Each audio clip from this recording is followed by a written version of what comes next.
told him very clearly that I was done playing referee between him and his mother. I reread what I wrote, sat with the comments, and learned that my mother-in-law is the problem, and is also a husband problem. It's the fact that I've been left to deal with her on my own while the rest of the family either enables her or brushes it off just how she is. That's been the cycle for years, and I've been the designated punching bag because I don't come with the untouchable status of being a son. I'm the daughter-in-law, which means I'm somehow expected to absorb the blows in silence.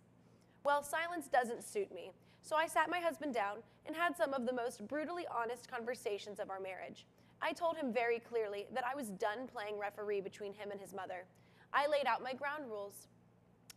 First, at the next family event, or any gathering, big or small, if his mom starts insulting me, he defends me in the moment, not later, not behind closed doors, not whispered apologies when we get home, in the moment. If she's bold enough to try and humiliate me publicly, then he needs to be bold enough to shut her down publicly. Number 2, if he can't do that, then he needs to cut contact with her down to nearly nothing, because I will not keep showing up just to be treated like a punching bag while my husband stands by. 3, couples therapy is non-negotiable. I made it clear that I don't want a divorce, but if he says no to both the above options and to counseling, then we are done. End of story. Because I refuse to bring children into a marriage that isn't strong enough to withstand his mother's manipulations. Smart girl. We've already talked about starting a family once he passes his sergeant's exam and gets promoted, and I am not walking into motherhood with these cracks in our foundation. I need a partner, not someone who hides behind avoiding conflict. I didn't sugarcoat it. It was all or nothing. Either he steps up or I step out. At first, he just stared at me like I'd thrown cold water in his face. Then he sighed and admitted that he's been avoiding the issue because he hates conflict. But he also admitted something else, that he doesn't want to lose me.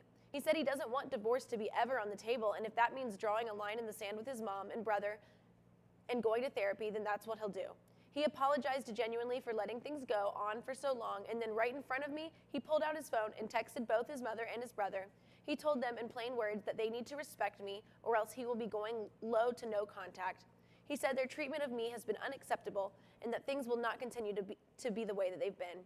I swear I almost cried finally watching him do it. And then, because apparently she has the reflexes of a hawk, when her authority is challenged 20 minutes later, there was a knock at the door. It was his mother. She was crying, wailing, asking how her son could do this to her. She was throwing out every manipulative line in the book.